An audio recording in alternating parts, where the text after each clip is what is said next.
Yo, and welcome back to the Banter Boys podcast. My name is Sanji, with me is Robbie. How you doing, boy? Welcome. I'd love it if the standing tradition was every Inside Trax guest does it. You know, Yeah. Ben set the standard. Yeah, That's what he's done. I wasn't expecting it, to be fair. But I enjoyed it. Yeah. How you doing, mate? You good? Not too bad. Just got home from a cricket match. Having Nice. a gamma ray. Ooh. Talking to my bud. Gamma ray, yeah. The sweet, Yeah. sweet nectar. How's your day? You alright? Life's okay? Oh, busy, mate, yeah. I can imagine. But yeah, no, getting there. Full-time job, kids, writing for TDS, doing all these stats tables, Yeah. articles. Yeah, it's a lot. Do you isn't even it? sleep? Like, Not lately. yeah, people just think like the shit is just magical, you know? Yeah. This is it.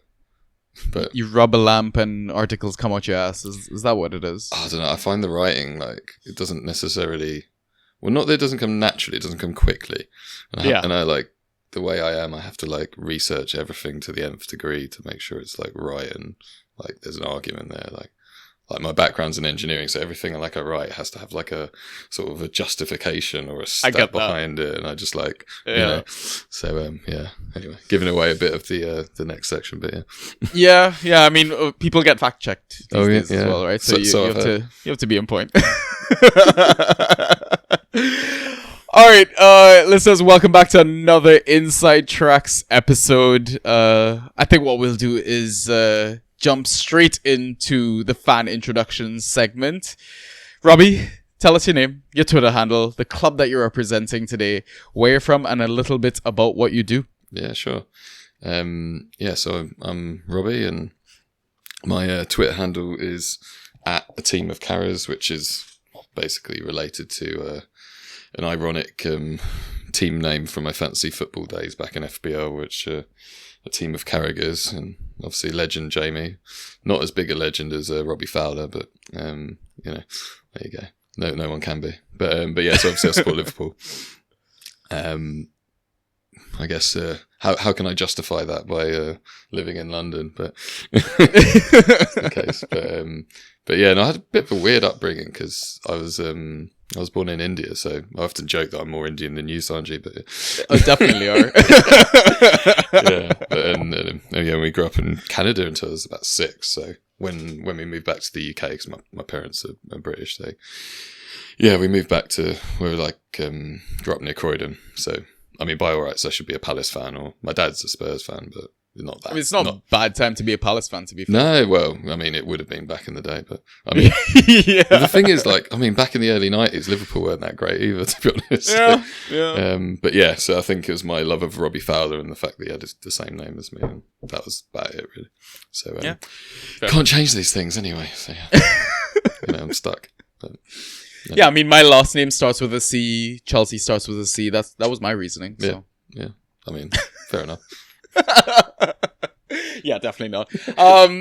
So we're here to talk everything Liverpool. I'm quite excited for this because a lot has changed. There's a lot of questions being asked in the community. But before we get started, I'll give the quick breakdown of how this episode's gonna go.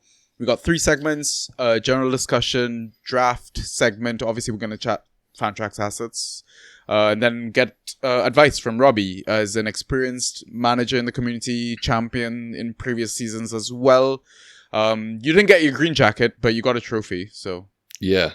I mean, it's probably... I mean, when would I have ever won that, I guess? I mean, every time we go out to drink. Duh. What if it's the summer, you know? Gosh. That's fine. I'll hold it for you, you know? Like, Fair. I'll be your caddy on days out. Just hold the jacket. Yeah. I mean, general discussion. We're just gonna talk about changing management, any ownership sort of changes, coaches, that sort of stuff. Previous season performance versus new season expectations. Old system versus new system. So talk about transfers as far back as last summer window. Expected formation and starting 11. And obviously for the Fantrax side of things, we want to know the first pick from Liverpool, next 3 picks, at least 1 hidden gem, and a possible trap or 2. And then round things off, just picking Robbie's brain about, how he drafts, does he do trades, how does he budget fab, etc., etc., etc. Anyways, buddy, let's get started. Sure. So, end of an era, eh? Oh no, mate. It was like a sad day finding that out, I guess. Middle of the season as well, right? Yeah, I guess. I mean, people do bring that up a lot and like, oh, did that derail things? But I mean, the next month or two was fine. It was just obviously towards the end of the season where everything started to go to pot. But I don't know.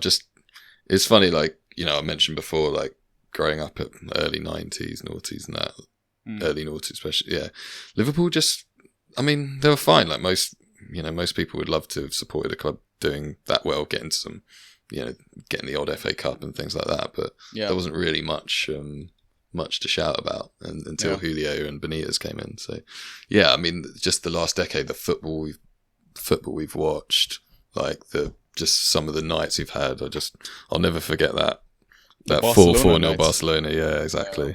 Like, especially one of my mates is a quasi Barcelona fan and like mugged me off after the first leg. So I really enjoyed that one.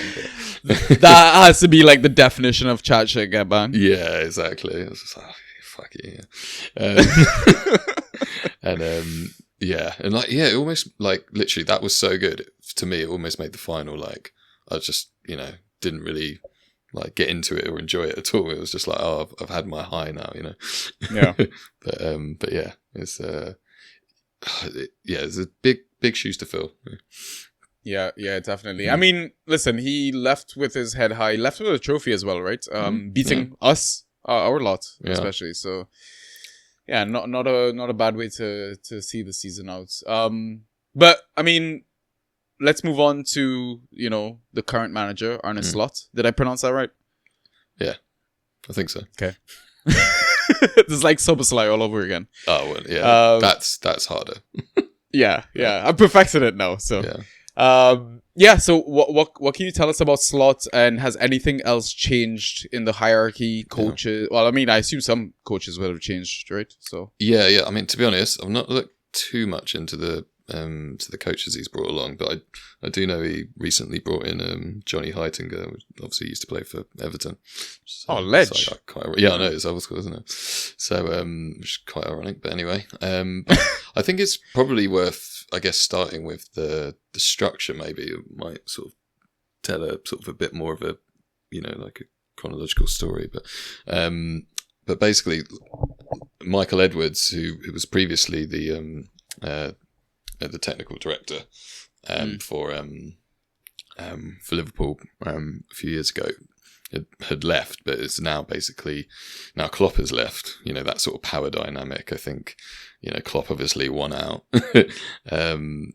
and he just got more and more power as the last few years of his tenure went by. So Liverpool, we had a almost like an interim sporting director who basically just sort of implemented what Klopp wanted to do effectively in the last year. But now that structure's almost gone very much back to when Klopp had arrived, in terms of, okay, we've got our setup, and those guys are gonna, they are going to be ones looking over the overarching system, and choosing the players and the strategies to go with, and Arne Slot coming in will be the coach. I guess he'll always have that feedback, but feedback loop, I guess. But yeah, and so the sporting director we brought in was Richard Hughes, who previously worked at Bournemouth with Michael Edwards, but and he was the one responsible for bringing in what's his name, Bournemouth manager currently. Eddie Howe? No, not Eddie Howe. What am I saying? Iraola. Iraola, that's it, yeah. He had actually previously worked with Eddie Howe, I think, from what I understand. Okay. But yeah, so Michael Edwards has basically come back in this role, which is like an overarching role, more like a FSG role, if you will. And he's sort of like looking after the Liverpool football side of things, but also apparently looking for like doing a sort of Man City type job where they buy another club and sort of Yeah, format. yeah. So that's the sort of part of his role. But and then even Julian Ward, who'd taken over from Michael Edwards previously, has come back as technical director, and we've got this guy from Benfica who was a technical director there, Pedro Marquez. So yeah, there's like quite a lot going on and quite a lot put in place. So FSG can sort of sit back and be like, okay, you guys, we've got our guys back. You go do your stuff. So, and they obviously took a while to identify who they wanted and who was available. I mean, obviously seemed like Alonso, which I would have absolutely loved to have Xabi back. Yeah. That's one of those like heartstrings story, right? Pull on your heartstrings. So. Yeah, especially just with how well he was doing at Leverkusen. It just, I mean, I know maybe the style of play wasn't, or the formation didn't quite maybe fit the players, but I think they could have made it work.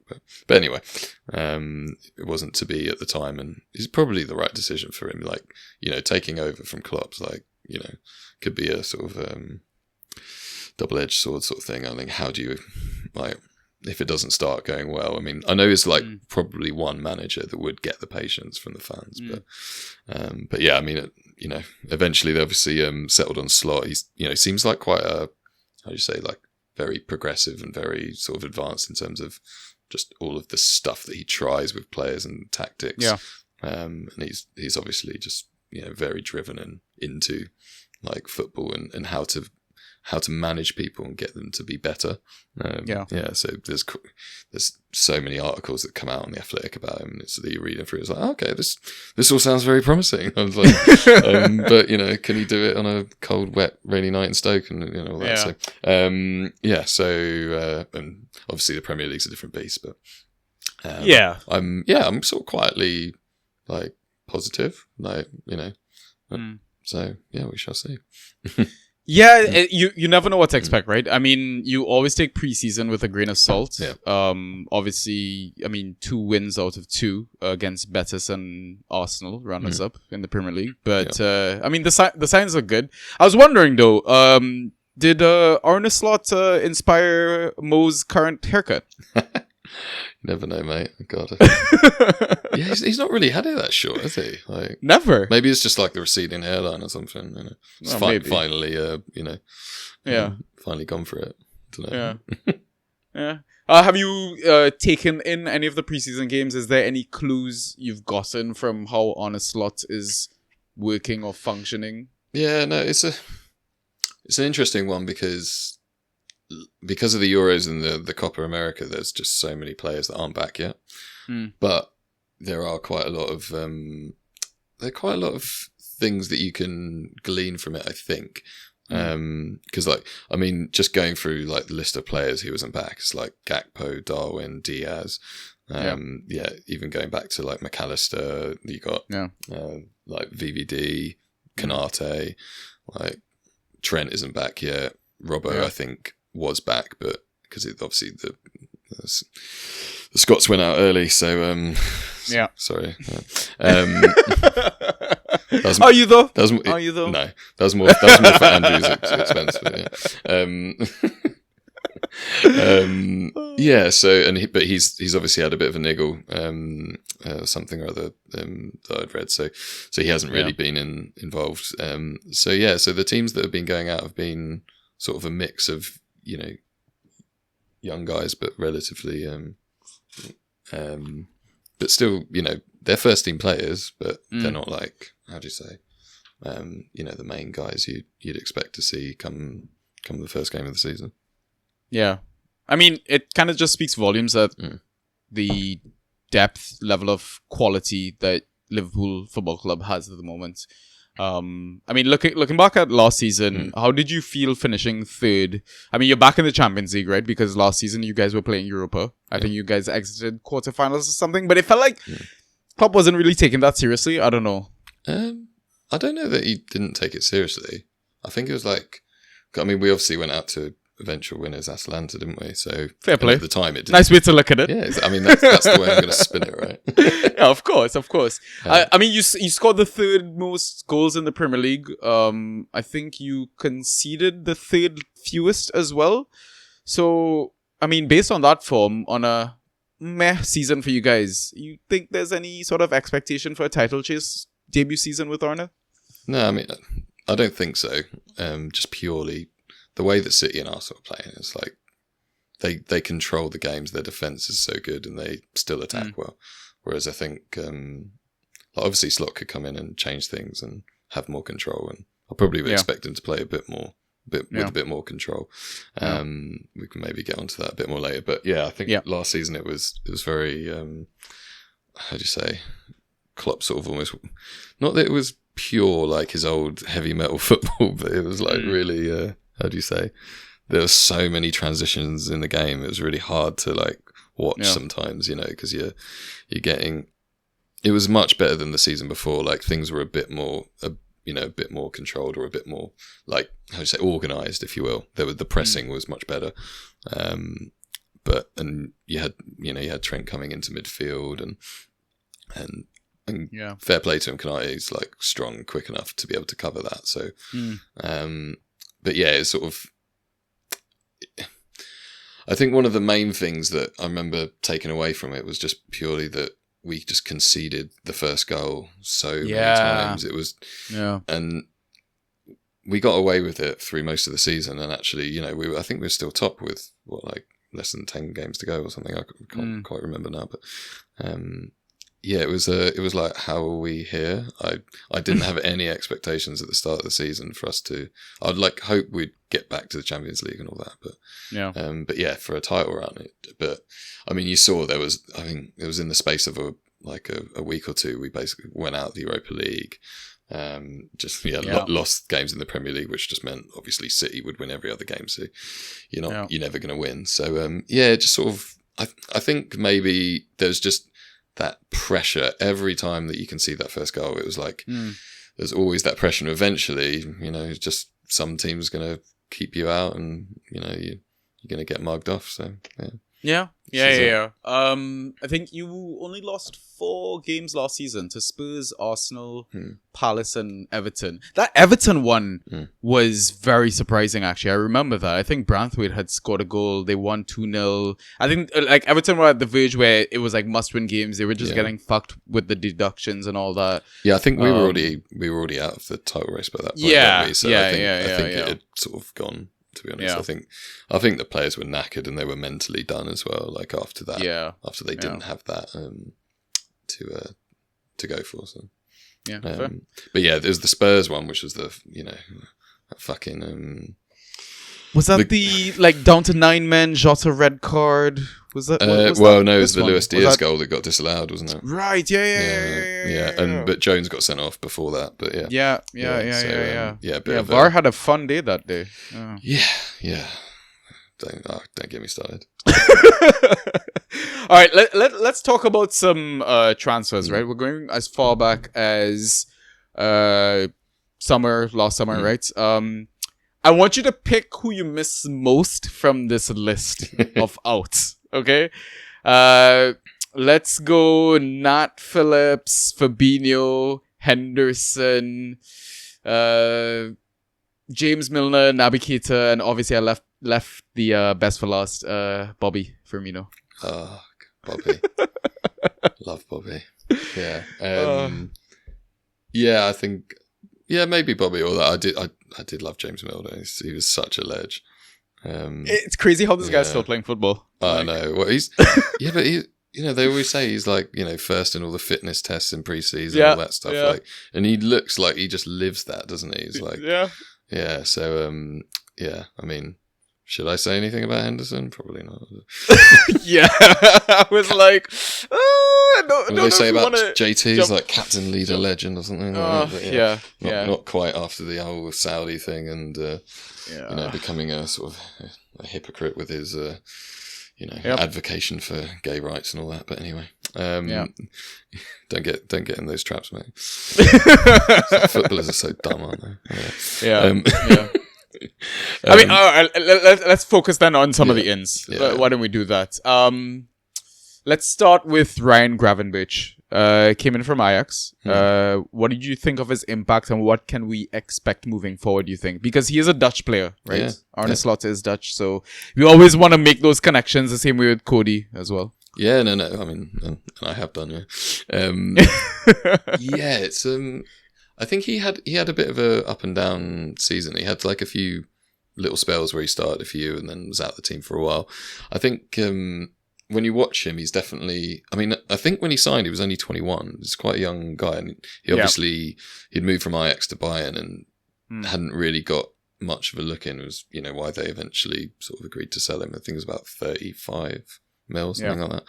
And he's definitely not a 6. He's definitely more of an 8. And I think potentially with the double pivot that Slot plays with, that he could fit into that quite nicely. Because he's sort of a bit of a roaming guy. Like he can get forward, and he's quite a tall guy, quite rangy. So he definitely can get about the pitch. And although he looked a bit, rough at times, I think there is a player there. But there is a lot of competition now. So that's the only thing for him. Yeah, and the thing is, I don't think he's much of a Fantrax asset that we were trying to pick on draft day, maybe stream, but I think that's a very big maybe because he had like 2 double-digit scores, I think, all of last season, and one of them involved a goal. I think the highest was like 13.5. But I mean, he's easy on the eye, right? Yeah, watching games. So, and the funny thing is, he did it like obviously on a per start basis. His points weren't great, but I think he had like 9 points per start, points per 90. Sorry. So if he made us like actually got into the team and played, like he could be of value, but obviously it's still to be seen what role that would be in under Slot, I guess. But good point. Let's move on to Wataru Endo. What a ledge. Yeah. He scored an absolute screamer last season. Yeah. That's the first thing that comes to mind. Yeah. I can't even remember who's that from. Honestly, last season was just a blur. But but yeah, I just always remember him, like he'd obviously hadn't really quite got it sort of before, like up to it was Christmas. against Fulham, the 4-3. Yes. Oh yeah, what a banger. But yeah, he just came back from the Asian Cup and like was just on it. Like he was like he'd got the system, he got it working, and he was just like a little terrier. He just absolutely and just he just knew where to be. He's like very good positionally, and just got his foot in, got his body in the way, and and that's just what we needed at the time. Like as I said before, like we had McAllister in that 6 role at the start, and he's obviously not his natural role to be a pure 6. Like in a double pivot, fine, but and Endo being there just freed him up, it also just gave the defense like that bit of a screen that it just didn't have before. So that was just quite, it was like a nice period once he came back and got into it. Yeah, I mean, you can tell the effect that it had on McAllister especially, and I mean we might as well talk about him now that we've name dropped him. Night and day. You look at first half of the season, second half of the season, Mac.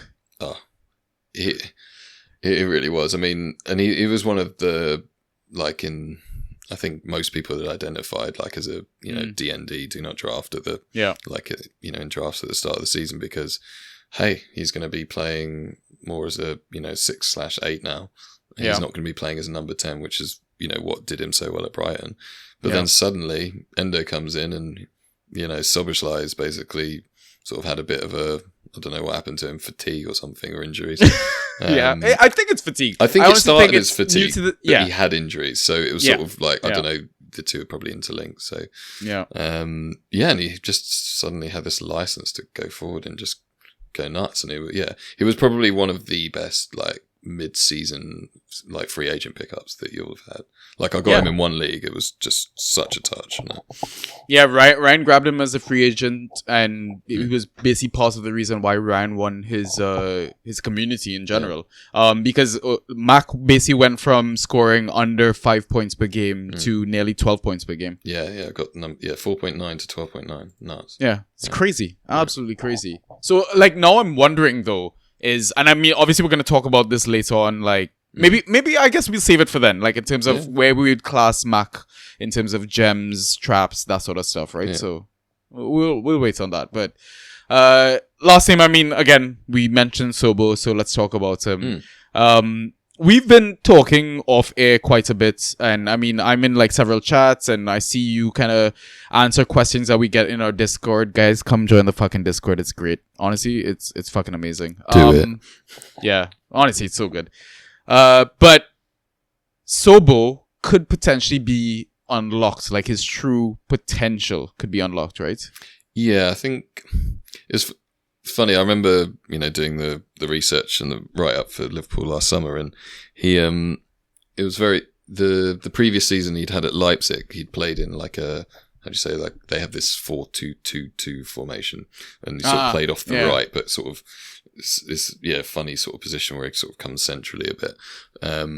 And that seemed to be like almost like a perfect transition into the right-sided 8 that Klopp had been using at the end of the season before. But it wasn't like creatively. Yes, he was creating so much, but actually in previous seasons at Leipzig, he played off the left. He played centrally a bit, and when he's doing that, he can obviously cut in on his right foot and shoot, and that's he really has an absolute ping on him. So so I think. Like we'll get into the Arne slot system a bit more, but if we have that new slot as a 10, then he could be very, very effective there. And so I'm sort of quietly confident about him, but also there are other players that could play there, and we haven't seen Sobo back yet from after the Euros, and all the team together. So there's still lots of question marks, but I think it could be very productive, and based on his ADP, it could be very, a very nice pickup. But it's yet to be seen, I guess. But he would be my bet to take that 10, number 10 slot. I love the pun though. Just slot him in there. Yeah. There you go. It didn't go past me. Don't worry. Definitely wasn't intentional. So move on to winter. I don't think there's any movement that was worth mentioning. I mean, current window, you guys haven't signed anyone either, but you did lose 2 big names.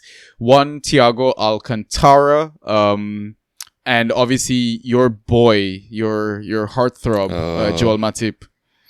I'll never forget that season. Mate, he won you the season, basically, right? He did. That was the year that we played together. Yeah, we played. Yeah, I know. Yeah. Where did you draft him? Which round? Was 15 or 16. Fucking hell. He was like a top 20 player. It was dumb. Right? But, I remember him making mazy runs through the midfield, fucking scoring goals. That is the best thing about him. He's just watching him like some, I don't know, like awkward gazelle or something. Like, I don't know. Like, it's just like, it just seems to work. Like, he's so like rangy. It's just like, but like, I just used to love it because he makes so much space, and then just be like bosh, and then he'd like panic and like lay it off to someone or something. Like, better get back. Yeah, he's just. It's a shame though that Thiago was injured most of his time at Liverpool. Yeah. Class player. Yeah, obviously last season he was. Yeah, that was him sort of like done. Really, didn't have any contribution at all. But I mean, I think I'll remember him for that. The season that we got to the Champions League final against Real Madrid, and we won the 2 domestic cups, and I think it took it to the last day for the Premier League as well. He was like, he obviously still had his time out then, but he really pulled the strings and there was just that extra bit of quality, and just a great player to watch, isn't it? Yeah, very much so, man. So I mean, we might as well talk about expected formation, starting 11, and then what your expectations are for the season around that. Yeah, no, definitely.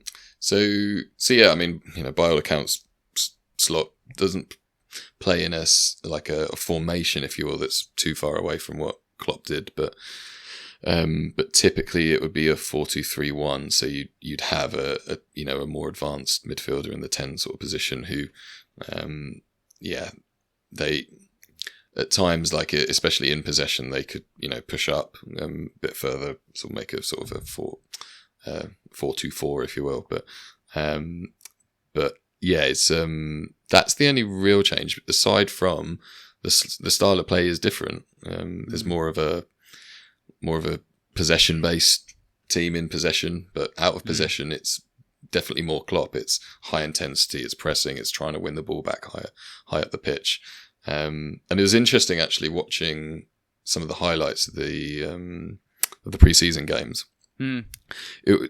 It felt very De Zerbi-esque, like when like they're basically just passing it around the back, trying to lure the opposition attackers in to press them, and then basically just like either sticking it over the top or finding a through ball into the midfielders in the double pivot before they like either just go straight up or distribute back to the fullbacks or the wingers. And it was all very like, all right, because I even noticed the one thing like where the defenders started putting their and this is like very much a De Zerbi thing. It's like just they get the ball and they just put their foot like on the studs on top of the ball. It's almost like, okay, come on then, you coming? It's almost like a passive way you're teasing the opposition, come at us, right? And there are different ways to create space in the game. Yeah, no, definitely. And I think one of the things that you read about his final team is like, although that is their general way of playing, he's very adaptable. They're not like if you look at a lot of the sort of the the style of play, these charts they have to, so are they progressive, are they patient in build up, all these things. It's sort of like a lot of them are very much in the middle because like they use lots, they try not to to be predictable, if you will. So he's obviously tactically flexible and he tries to think about how how to get through teams, but also how to catch them off guard. So we'll see. Like I said before, quietly positive. Yeah. So your lineup would be, if you had to go goalkeeper all the way up top.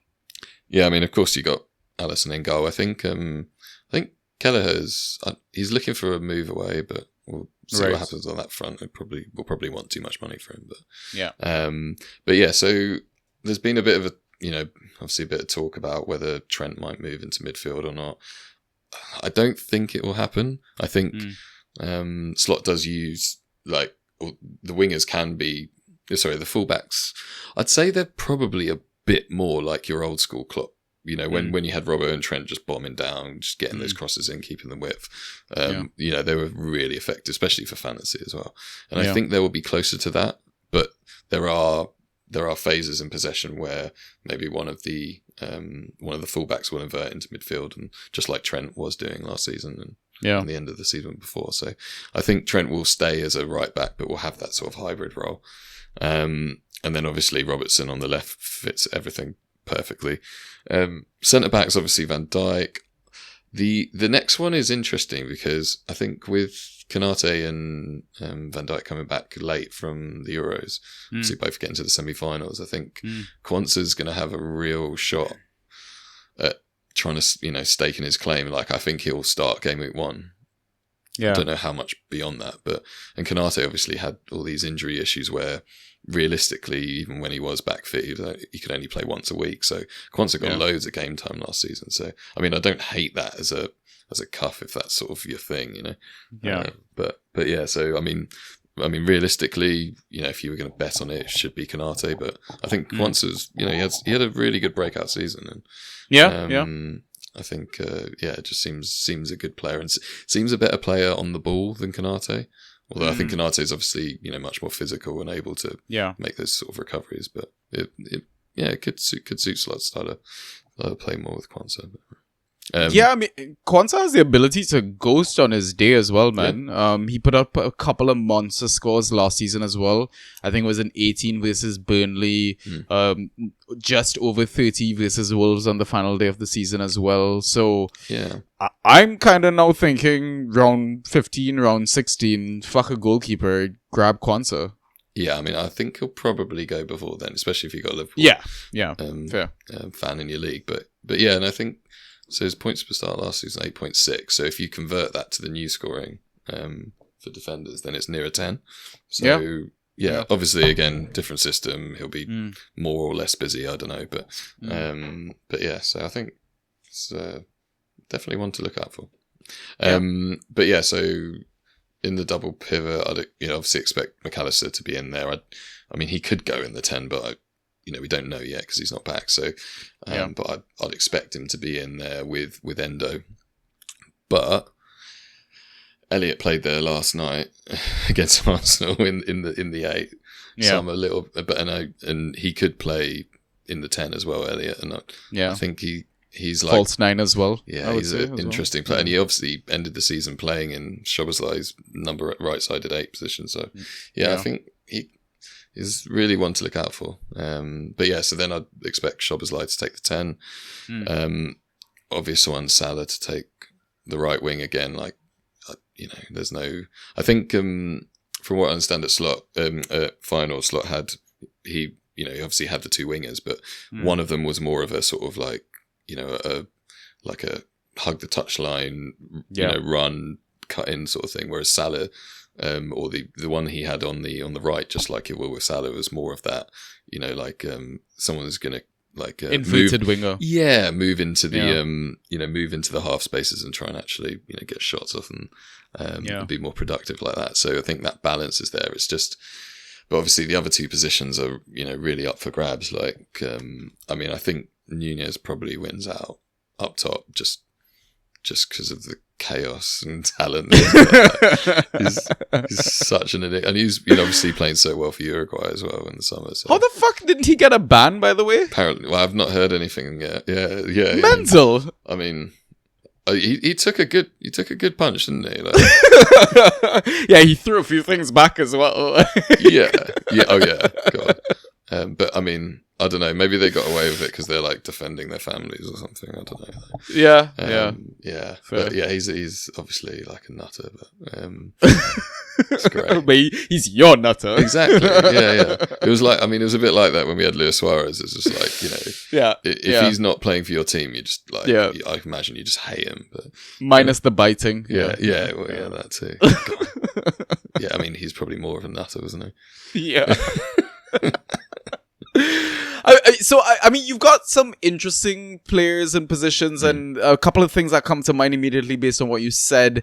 With Salah tucking in, maybe allows Trent to also go out wide a bit more to take up that space, and he has a fucking gemma for delivery, right? With that right foot.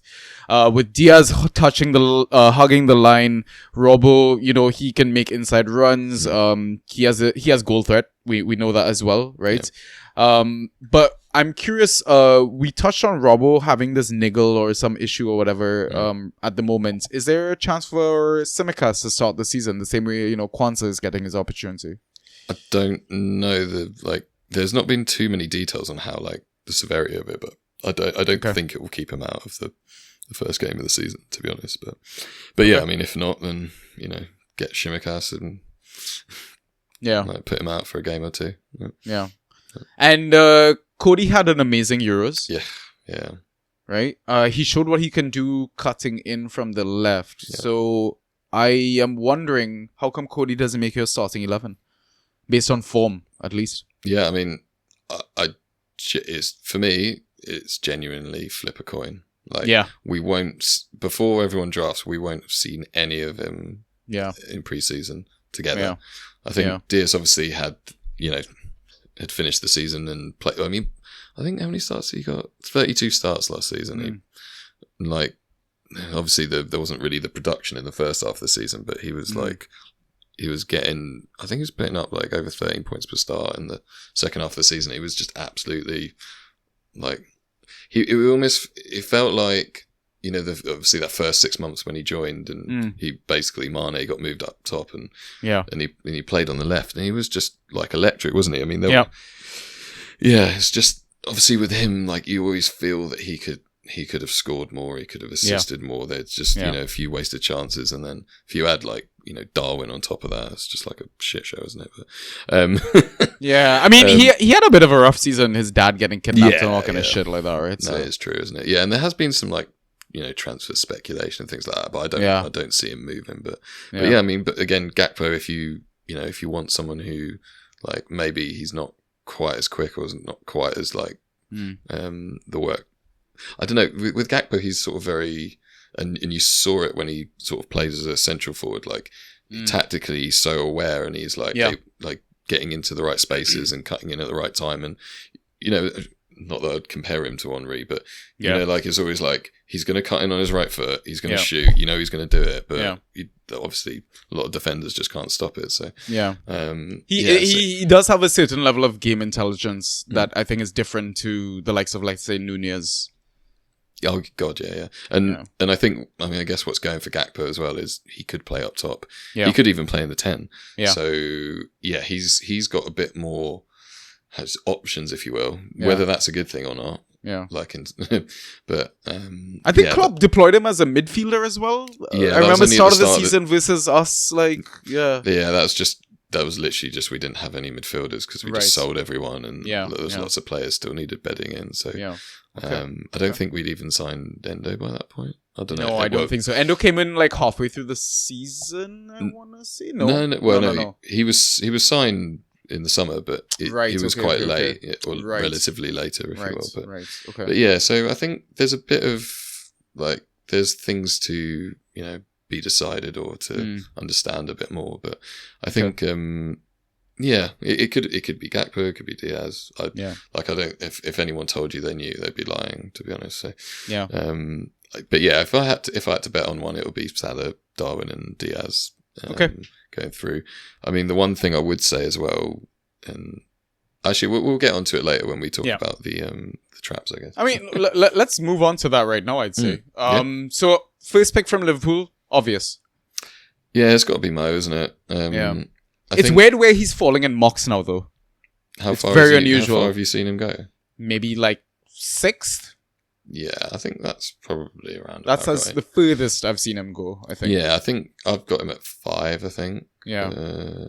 Yeah, something like that. Strange one, though. Like, we're talking about Golden Boot winner, top 2, top 3 asset previous seasons, and now... Yeah, I mean, now we've got more gems in the pool, so I think that's why as well, but... Part of it, but I think part of it's uncertainty of a new manager, but partly I think people got a bit spooked that, after he basically the injury he had during AFCON.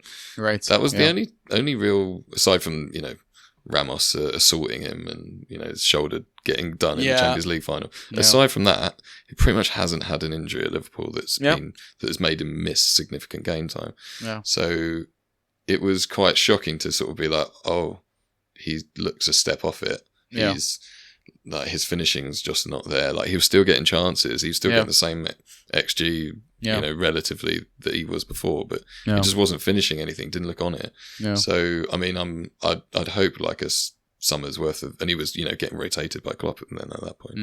So I'd hope after a season, like he hasn't had any like international tournaments, so he's had a chance to sort of actually have a proper rest and like recover. So I think he could be, he could pop off, couldn't he? But I think you got to sort of temper your expectations a bit. Yeah. And I mean, I guess maybe I'll raise it now as well, but the Slot likes to rotate his wingers a lot, or at least I think one of the stats that I read was their sort of 3 main wingers, which is Ivanusec. I'm going to butcher these names, and obviously Minte is now at Brighton.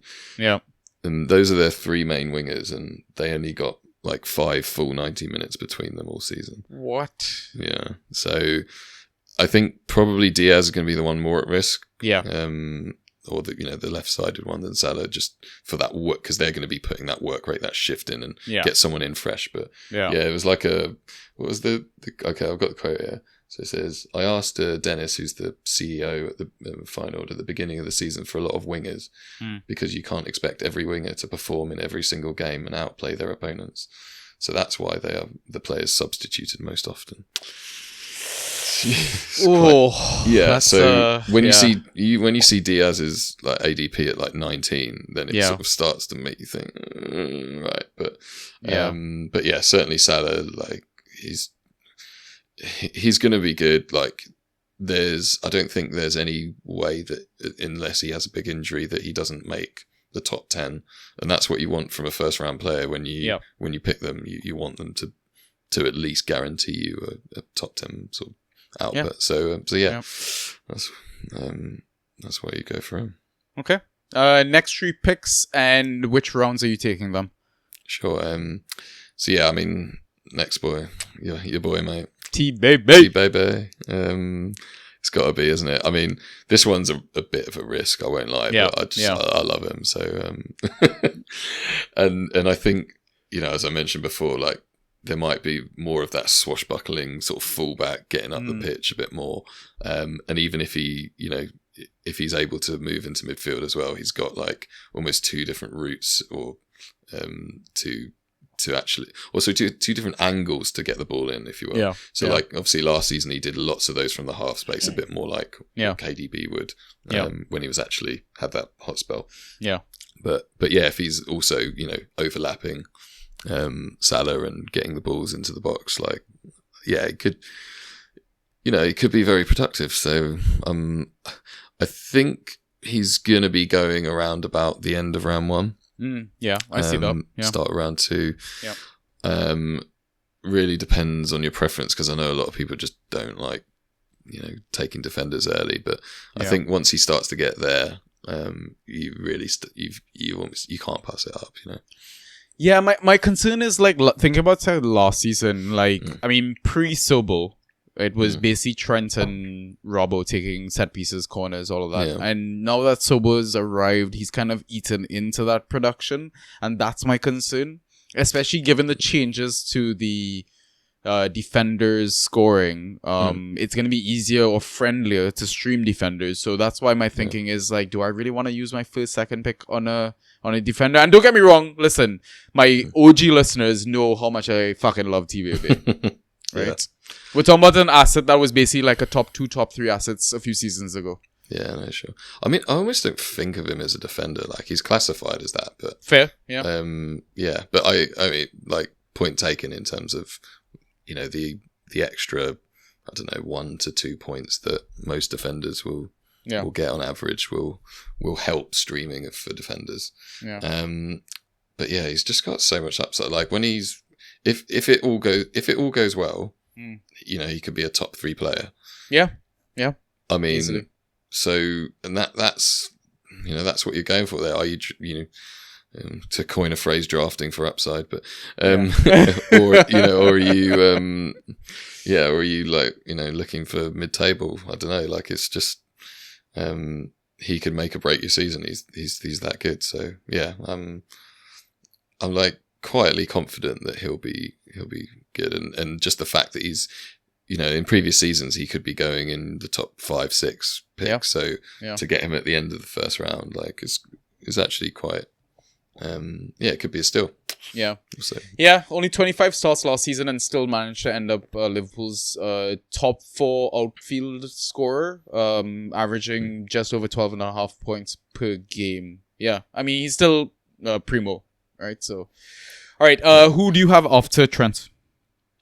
So, as I said before, if I had to bet on a player making the taking that central forward spot, it would be Darwin. And again, you're picking him based on the ceiling. Like, guys, like, he's got so much in his locker, and you're sort of like, okay, well, come and show us. Like, if you can just convert like half of those chances he missed, like, you got some player. Like, so it's just purely the upside. I think you're probably more looking end of round 2, and before you start to think about that. Because then of course Jota's there as well, like, and he he started last night and he looked on it. So but I mean, obviously with him and with Gakpo and Diaz, you have those minutes risk, so you have to sort of temper that into your how you evaluate their draft pick. Right?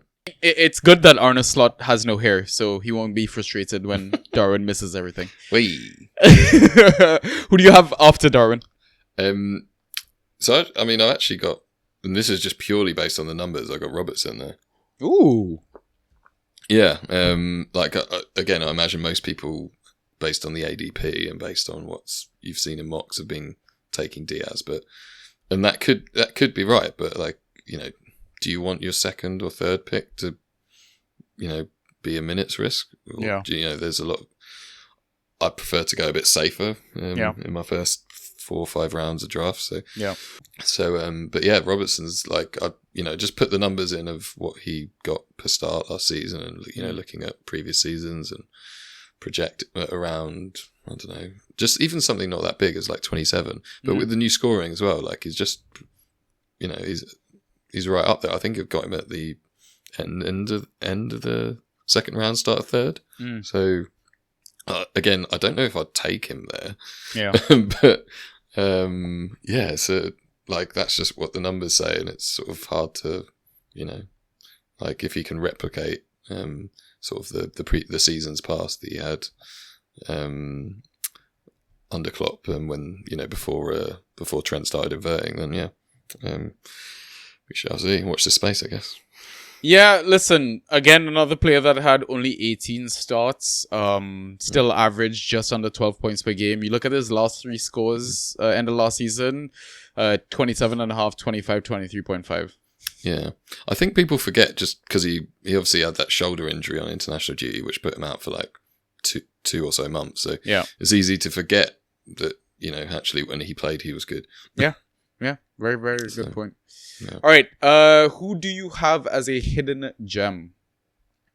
I mean, I touched on him earlier, but I think Elliott definitely is the one that I'm most excited about. Like, yeah, he ended the season like basically taking that number 8 role, and he was just a key pass monster. Like, he was just getting so many. I think what was his points per start? So his points per start in the end was 12.6. Oh. Yeah, I mean, I know it's only off 11 starts, but still, it's like. But early in the season, he played a lot in the Europa League rather than in the Premier League, and I think one of the telling things was, at the end of the season, Klopp was like, "Man, I should have played him more this season," and that's when you're, those are the sort of things where you're like, "Oh, right, okay, he's starting to like," because I mean, he had those horrific injuries, and you forget that. I guess now that it's taken, there's been enough time, and he's gone through the pre-seasons, like couple now, and he's stayed fit all season, and I think and he's just obviously growing and getting older and getting more used to like tactically to Klopp's system, and he just looks a real player now. Like, and I think previously you looked at him, he was quite short, he's quite, wasn't necessarily so quick, but he's like his mind, like the way he sees the game and the way he can sort of just cut in and move his body. I really think he could just come in and play that number 8 role next to McAllister. Like, he could do that. He could also just like play in that number 10 role, and he can obviously deputise for Salah as well on the right wing. So there's I mean, I don't know quite where I'd draft him. I feel like he's been going undrafted in mocks that I've been in as well. If not, like maybe last couple of rounds, somebody grabs him. Well, God, I'll definitely be taking him earlier than that. But I think I've got him about 90 or so in my ranks. But that's based on pushing up to 15 starts. Like, if he gets like, just under 20 starts, maybe. Yeah, well, I mean, if he gets 20 to 25 starts, then you got yourself an absolute steal there. Like, he is going to be like I don't know did you see the through ball for Salah last night? No. It was just it was like the perfect way. He just took it, like Salah just took it on and finished. But also he got the second assist as well. He had this little flick over the defence for Carvalho, who just took a volley first time, and it was just like, right, okay, you've made me sit up and take notice here. Because in the previous game he was playing, we didn't have a striker, so Soboslai played as a sort of a false 9 and Elliott. They basically played with like 2 10s. And then you're like, okay, Slot comes out and goes, oh, he's my 10. And then the next game he's like playing as an 8 in the double pivot, and you're like, oh, right, okay. So there's still quite a lot going on and quite a lot to sort of take in and notice. But I'm quite excited about him. So maybe like 8th round plus or something. Interesting. I mean, on his day, he can easily put up a 30 plus score. I remember last season, even during the double game week, he didn't start the first game, started the second versus Luton, and that was one of his 30 plus games. So I'm buying into it a little bit, I want to say. But other than Elliott, do you have any other gems? Yeah, so I mean, obviously you mentioned Quansah before. I think he'll go sort of in the later rounds. Yeah, I think the one thing I mentioned as well is like well, you never know. Trent could invert into midfield, and what does that open up for? It opens up for Connor Bradley, doesn't it? And gem. Man, he was True gem. He was so. What was that one game? It was like 40, 50 points or something. It was against, in a season where he lost his father. Yeah. It was literally, wasn't it after that as well? I think so. Or was it? Yeah, something around that that game. Was it? Was it a game against Arsenal? Or anyway, God. I'll fact check this. Don't worry. Yeah. Oh mate, it's like say last season. It was like it was actually against Chelsea. It was against yeah. See, it was in London, right? He had a goal and 2 assists, I think. Yeah. Was it? Wait, was it away from home? It was at home. It was at home. home. Yeah. I got that wrong there. Yeah, anyway, it's okay. So it's thanks for fact checking. Okay, cool. Yeah, I like those shouts. And new addition to the Trax series. What about some traps that managers should be cautious about? Yeah, I think touched on the Diaz and Gakpo one. I think Diaz more just purely because his ADP is so high. Yeah. I think Gakpo is currently where he's going is more like in the 40s sort of region, and I'd happily take a punt on him there. But if you want your roster set up like that, if you can handle it. But I think also McAllister. I think a lot of people will probably see that second half of the season and think, well, okay, yeah. But I mean, I think he'll still be decent, but I just don't think he'll warrant being taken like a 3rd or a 4th round pick sort of thing. Yeah, I can't see myself doing it. Yeah. I'd probably grab him as a late mid 4. I don't know. Yeah, maybe outside like the 9th, 10th round. If I doubt he's going to be on the board by then because you have club fans and people like to reach for picks and all kind of stuff like that, right? Yeah, I mean these are these things. It's like you're probably not going to end up having him. Because he was going to take it so early. So, but anyway, just a bit of fair warning, I guess that and I mean, I know he was the same last season in terms of, but I think there were more worries last season. I think this season, the way that double pivot works, I think that could be, especially if he's playing next to another 8 like Elliot or even, just playing next to Endo, then he's going to have that bit more license to be more advanced. But so could be quite, how do you say, sort of flexible. So I think it could be okay, but just not where he's going to be going. Okay, awesome. Any other assets? Anything else you want to touch on before we move on to our final segment? Yeah, I guess just Carvalho has been playing a lot in pre-season, playing off the left. And I mean, last season, especially when he went off on loan, it felt like he was almost being ostracised a bit. So I mean, he's got and actually, when he was playing at Fulham, he played in the 10, it was, and he played sort of coming off the left a bit as well. So you sort of think, okay, well, there's a role there for him as a super sub and maybe one of those streamers that we look out for. So just nice. I like that shot. Nice one.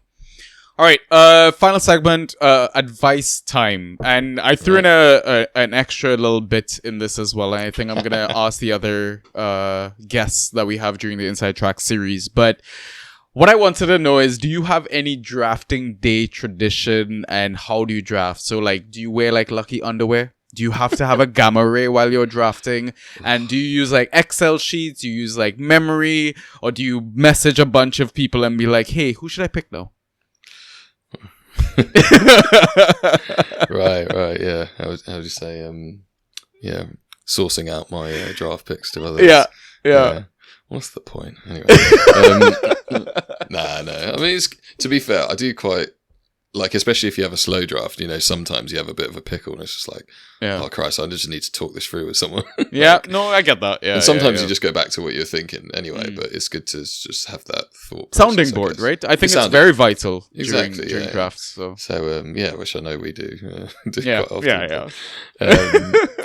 But yeah, I mean, most of the time these days, it's especially in the community leagues, it's often quite hard to organise a live draft, and I know my home league is that's never done a live draft, so as a drafting day tradition, it's what the start day of the draft, I guess, is but I've got a live draft on coming on Saturday. Actually. Okay. So so release this after Sunday. No. So so it should be fun. So I'm quite looking forward to it. I've got first pick.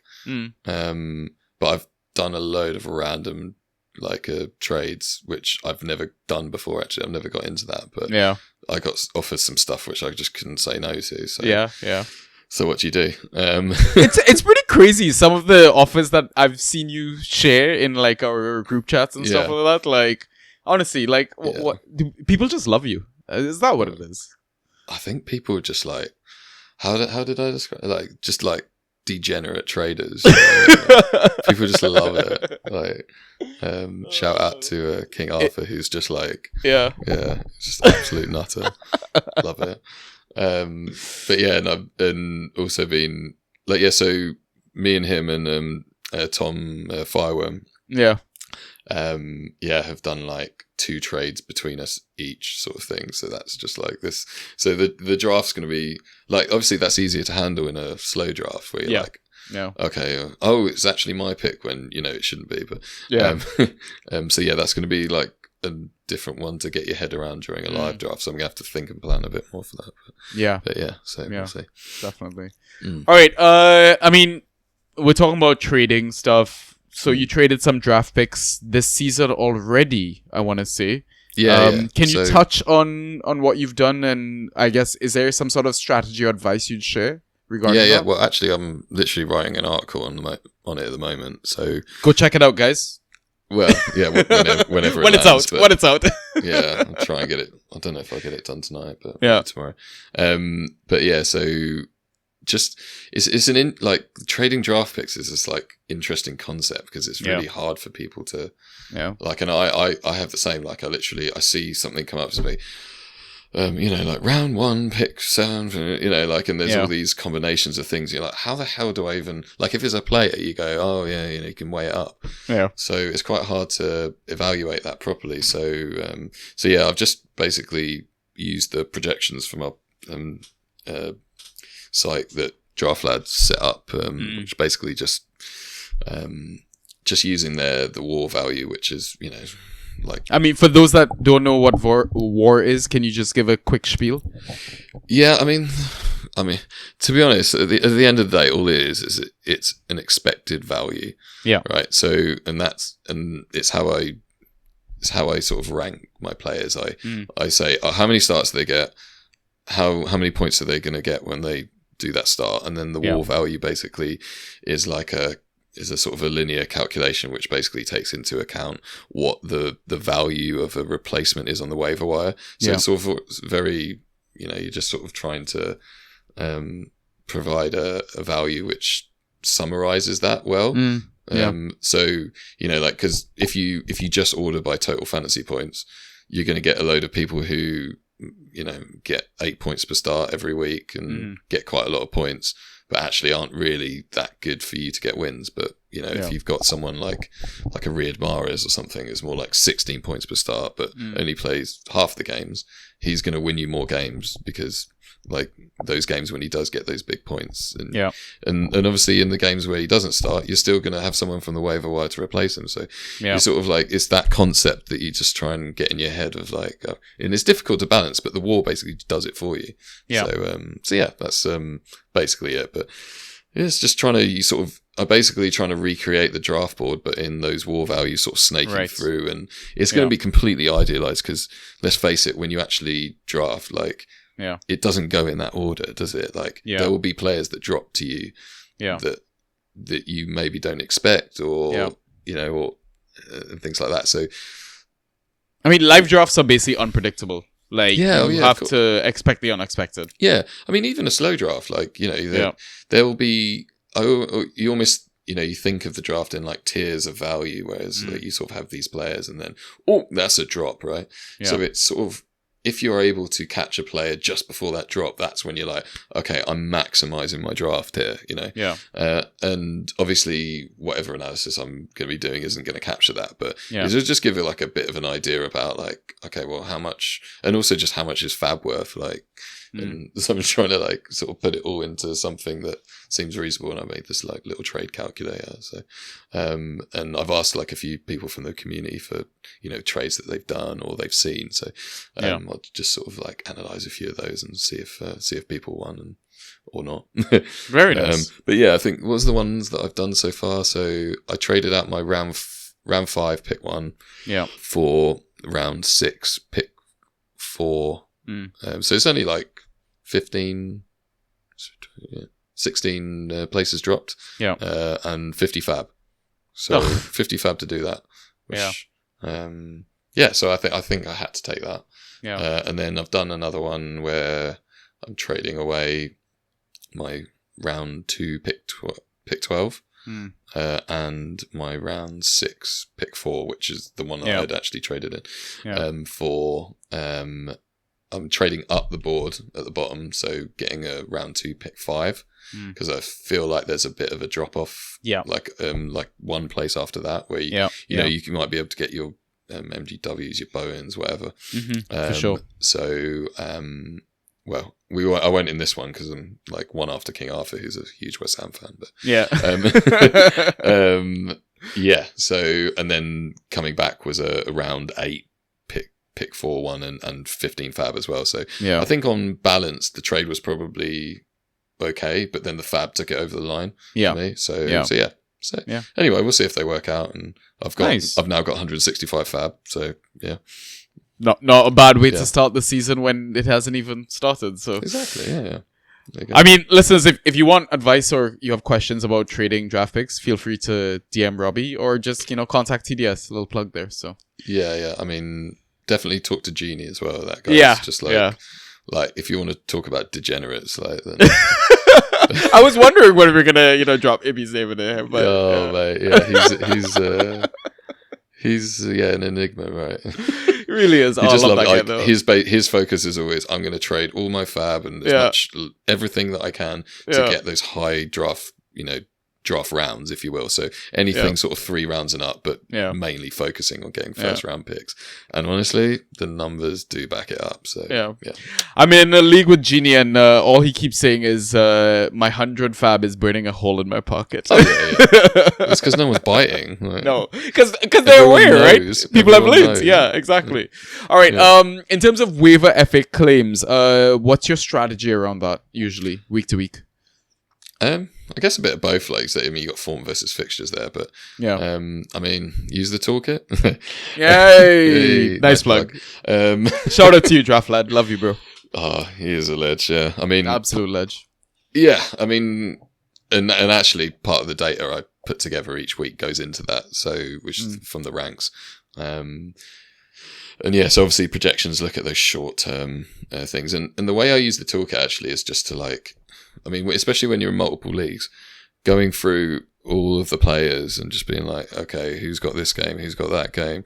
And it's quite like a laborious sort of process. I mean, this is what I used to do and, it worked, but just to save yourself some time. And actually it just means you don't miss players. Like there's, a risk of that. So when you just go through like that. So that's part of my process really. Just looking through who, I guess you're not always going to trust a projection, right? Or you think, I don't know, I think that player could do better, or I don't think that player could do that. It's like, but they're based on betting odds and the spread markets. So it's difficult to argue with them sometimes. But the way I actually approach waivers is generally like the way, because I do the ranks and I look at sort of a mid to long term more than I do like the week to week. I try and like build a team which has a lot of value, so I don't have to stream too much.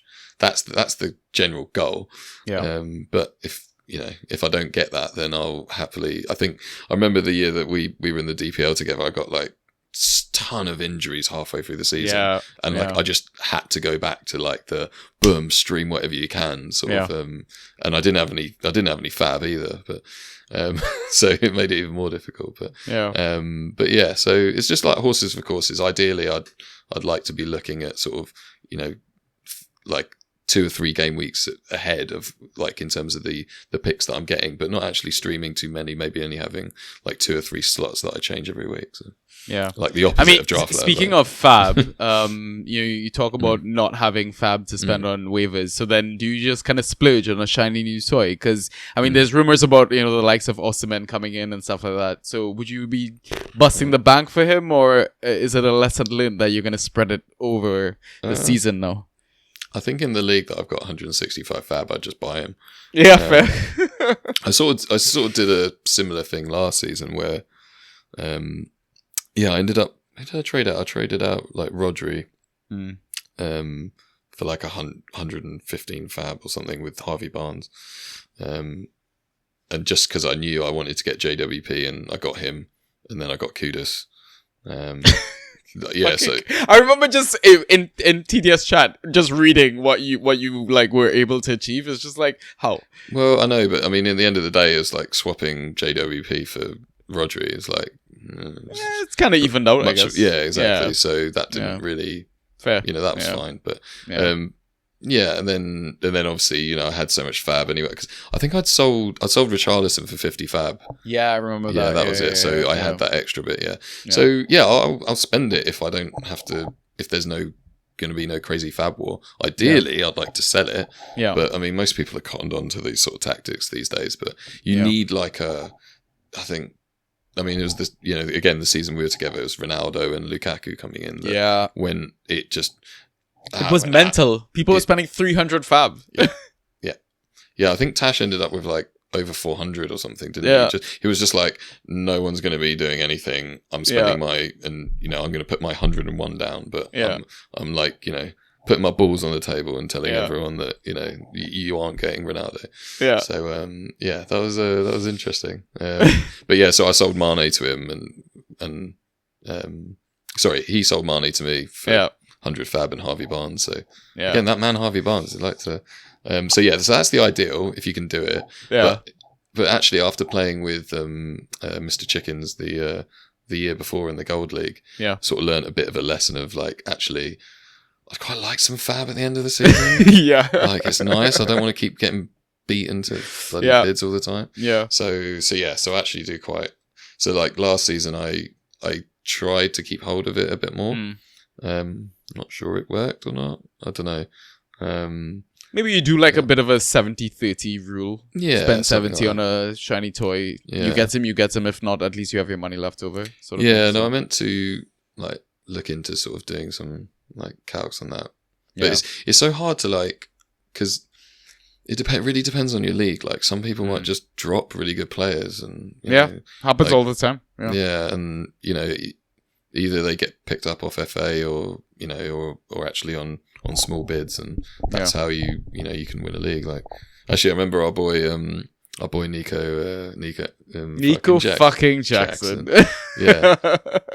Like, I dropped Cunha the week before just because I'd heard he's injured, and someone just picked him up straight away after he heard he wasn't that bad. Yeah. And then it was just like, he dropped Jackson. And I was just like, no one bid on it. I put 10 fab in, like thinking, that's is why I got my fab. You overspent? Yeah. What? I put 10 fab in and no one bid. No one had even noticed or even cared. And then he like smashes up the end of the season. And it was just like, all right. Okay. This reminds me of when you got Trippier as well. Oh, God. Yeah. 0 fab. Like, fucking hell. I mean, he only lasted about like 5 games before he got injured. It was a fucking great 5 games though. It was. Yeah. I should have drafted in the next season, but yeah. Anyway. What about some best worst trades from last season? Do you remember any? Oh yeah, the worst one. I literally sold Kudus like a week or 2 before he started for Raheem Sterling. Oh, that was bad. Yeah. The thing is, I had a lot of mids, and I had Bowen, JWP, and Kudus, so I was like, fair. I wanted to get rid of one of them. Divest, But that wasn't a good idea. Well, less trades. Yeah. You can't win them all. No. Can't really. Maybe just getting rid of Richarlison for 50 fab. That's probably pretty good. I like that one. Yeah, I like that. Obviously, he came good in the end, but he would have been dropped many times and picked up many times before then. Yeah, true. Before we end things off with Liverpool, any names you would suggest buying low, selling high sort of the season? I guess it would just be more what you think. So, like, let's say Gakpo doesn't start the first few games. I'd probably buy low on him because I remember his Euro form. I have hope I'll buy into the potential of points. Yeah, that's true. Like, so yeah, anyone who's on a minutes risk, it might be. Yeah, no, it's a fair point.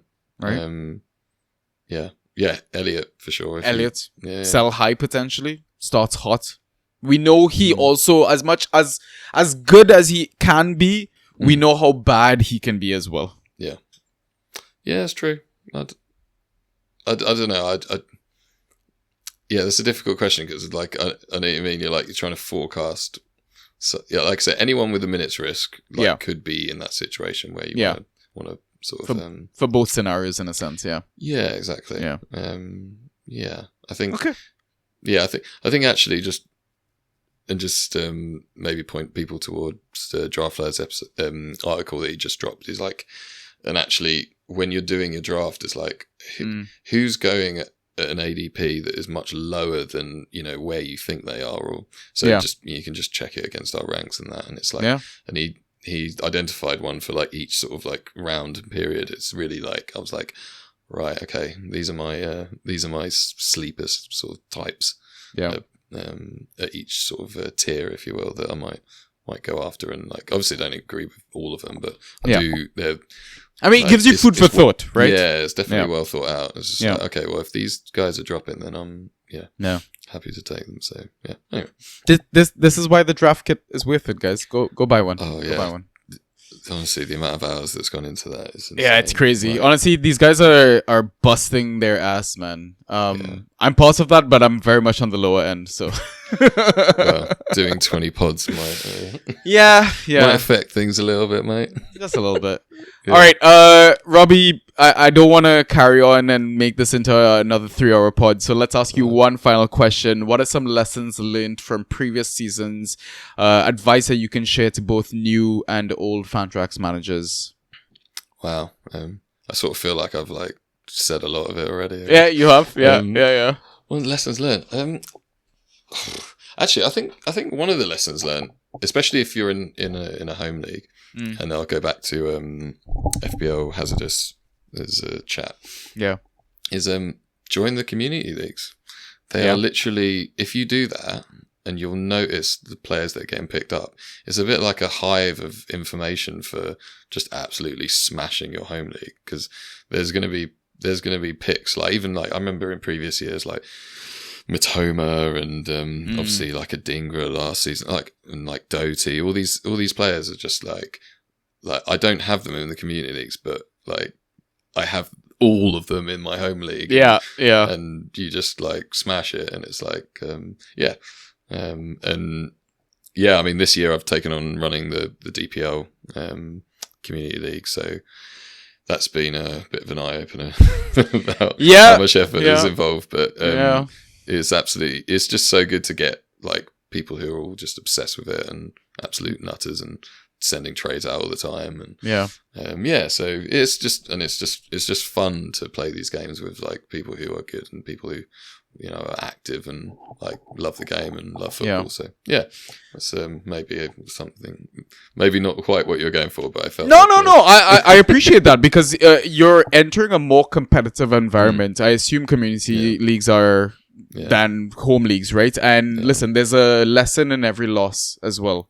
No, for sure. And I think Draft Tash will tell you that as well, won't he? we berated him so much on this episode. No. He's gonna listen to this, and like 5-10 minutes ago, as soon as you brought up that Mane one, he's tuned it off. Like no, but it reminded me of what he was saying. It was just like that first year, he was like, I got mugged off, and then like he was like, but he learned from it. He learned very quickly. Really doing well now. So like, it's just like, okay, this is how you do it. Anyway, So, you're either Tash or you're Andres, right? So either or. I love you, Andres.